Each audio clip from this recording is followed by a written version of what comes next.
Welcome back दोस्तों, अस्सलाम वालेकुम। मेरा नाम है जवाद जलाल और एक मरतबा फिर से आप सब लोगों को खुशामदीद कहता हूं अपने यूट्यूब चैनल पर। दोस्तों, लास्ट वीडियो में हमने किया था कवरिंग लेटर सीवी के साथ हम कैसे लिखते हैं, तो आज मैंने वही क्वेश्चन दोबारा लिया है और उसी क्वेश्चन का हम लोग आज करेंगे सीवी यानी कि रेज्यूमे। कवरिंग लेटर हमने देखा था कैसे लिखते हैं, उसी सवाल का हम आज देख रहे हैं सीवी कैसे लिखते हैं। तो एक मरतबा हम क्वेश्चन रिपीट कर रहे हैं।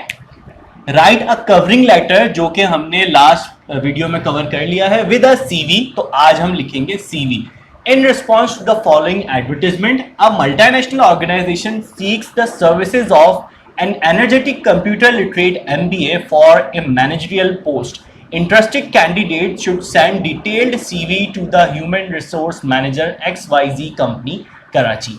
इसका हम लोग कवरिंग लेटर तो लिख चुके हैं, आज हम कर रहे हैं इसकी सीवी और देख रहे हैं कि इसकी सीवी हम किस तरह से करेंगे। तो दोस्तों, सीवी जब हम इम्तिहान में लिख रहे होते हैं तो हमें बहुत ही सिंपल तरीके से रखनी होती है, क्योंकि बीइंग अ स्टूडेंट आप हो सकते हैं कि फ्रेश हो सकता है आपके पास थोड़ा बहुत जॉब का एक्सपीरियंस हो, तो आपके पास ज़्यादा कुछ लिखने के लिए अपनी सीवी में होता नहीं है। तो आपने इसको सिंपल रखना है, कॉम्प्लिकेट बिल्कुल नहीं करना है, और जिस तरह से जिस अंदाज में मैं आप लोगों को सीवी या रेज्यूमे का फॉर्मेट बता रहा हूँ उसको फॉलो करना है और पूरे मार्क्स हासिल करने हैं और मुझे दुआएं देनी है। तो देखते हैं किस तरह से हम करते हैं। सबसे पहले जो हम देते हैं अपने बायोडाटा के अंदर, वो देते हैं अपनी पर्सनल इंफॉर्मेशन जैसे कि मेरा नाम क्या है, मेरे अब्बू का नाम क्या है, मेरा एड्रेस क्या है, मेरा मोबाइल नंबर क्या है, मेरा ईमेल एड्रेस क्या है, मेरी एज क्या है, मेरे डेट ऑफ बर्थ क्या है, मेरी नेशनलिटी क्या है। ये सारी चीजें हम देते हैं अपने बायोडाटा यानी कि रेज्यूमे के अंदर।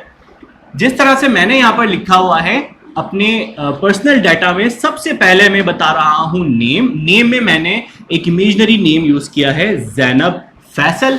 इसके बाद मैंने फादर्स नेम लिख दिया, फैसल अहमद। मैंने इमेजिन किया है कि फैसल अहमद इनके फादर का नाम है। इसके बाद मैंने लिख दी इनकी डेट ऑफ बर्थ मैंने इमेजिन की है कि ये 2002 की इनकी पैदाइश है, 14 जून 2002 को ये पैदा हुई हैं। इनका एड्रेस है house number 123 XYZ street Karachi. Mobile number इनका मैंने लिख दिया, ईमेल एड्रेस मैंने इनका लिख दिया। तो ये सारी ऑल टुगेदर हो गई इनकी पर्सनल इंफॉर्मेशन। इसमें आप नेशनलिटी चाहें तो और ऐड कर सकते हैं। इसके अलावा दोस्तों, मैंने एक ऑब्जेक्टिव यहाँ पे लिखा है।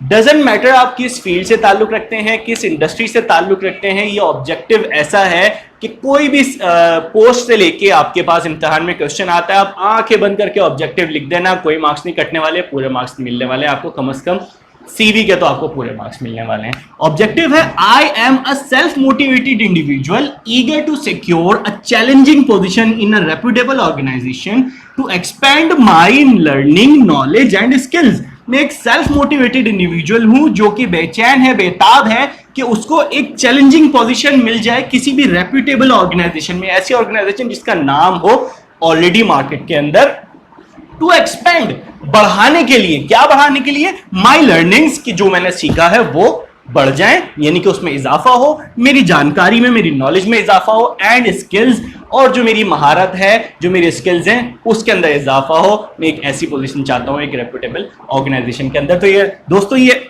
ऑब्जेक्टिव ऐसा है कि आपके पास किसी भी किस्म का रेज्यूमे है, आप आंखें बंद करके ये ऑब्जेक्टिव लिख दीजिएगा, कोई आपके मार्क्स नहीं कटने वाले। इसके बाद जो चीज हम लिखते हैं वो है एकेडमिक क्वालिफिकेशन। एकेडमिक क्वालिफिकेशन के लिए आप देखिए, जिस तरह से मैंने एक टेबल बनाया हुआ है, इस तरह का आप चार्ट बना सकते हैं। 4 कॉलम्स आप इसमें ले लीजिएगा। डिग्री, ईयर, ग्रेड आपने क्या लिया और किस इंस्टीट्यूट से आपने वो डिग्री हासिल की है। जो आपकी सबसे रिसेंट, जो लेटेस्ट डिग्री होती है, उसको आप सबसे ऊपर लिखते हैं और फिर आप डिसेंडिंग ऑर्डर में चलते हैं। जैसे कि मैंने इस केस में लिखा है कि ये जो ज़ैनब फैसल हैं, इन्होंने सबसे पहले MBA किया है मार्केटिंग के अंदर। किस ईयर में किया है? साल 2019 में।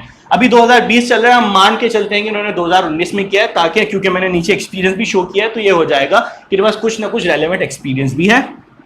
2019 में ग्रेड क्या था जी? 3.4 GPA इन्होंने ली थी। और किस इंस्टीट्यूट से किया? इन्होंने ज़ेबिस्ट यूनिवर्सिटी से अपना MBA किया है। किस में किया है? स्पेशलाइज्ड है ये मार्केटिंग में इन्होंने MBA किया है। उससे नीचे की डिग्री इनकी कौन सी है?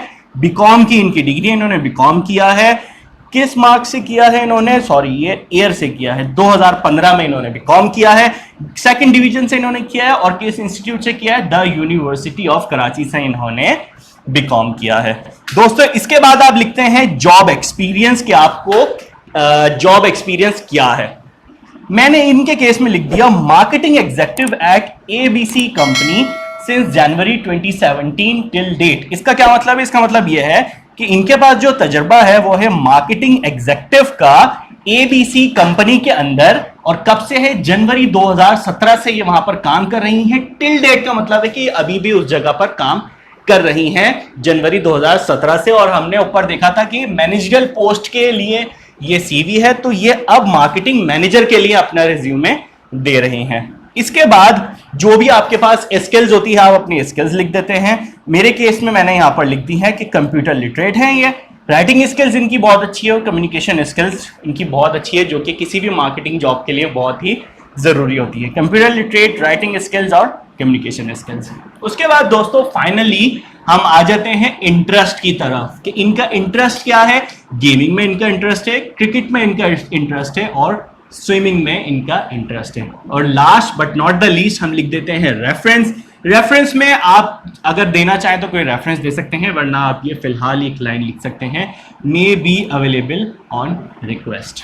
तो दोस्तों ये रेज्यूमे इतना ही आसान है, शॉर्ट एंड स्वीट रेज्यूमे आपने लिखना है, ज्यादा लेंथी नहीं करना, क्योंकि बीइंग ए स्टूडेंट आपके पास इतना ज़्यादा एक्सपीरियंस होता नहीं है और चीज़ें लिखने के लिए होती नहीं, और फिर ये 10 नंबर से ज़्यादा का सवाल भी नहीं आता है। तो आपने मार्क्स को जहन में देखते हुए ये रेज्यूमे वहाँ पर करके आना है, इतना ही करके आना है। और कवरिंग लेटर जो मैंने पिछले लेक्चर में करवाया वो लाजमी आपने देखना है, क्योंकि ये दोनों चीज़ें एक साथ ही आती है, कवरिंग लेटर भी और रेज्यूम भी। शॉर्ट एंड स्वीट आप तकरीबन फिक्स्ड चीज़ें लिख के आ सकते हैं, मेरी गारंटी के साथ आपको मार्क्स अच्छे मिलेंगे। मेरा नाम है जवाद जलाल। अब आप लोगों से यहीं पर साइन ऑफ करता हूँ। इंशाल्लाह ताला एक न्यू टॉपिक के साथ एक न्यू वीडियो में मुलाकात होगी next time. Till then take care, अल्लाह हाफिज़, अल्लाह निगहबान।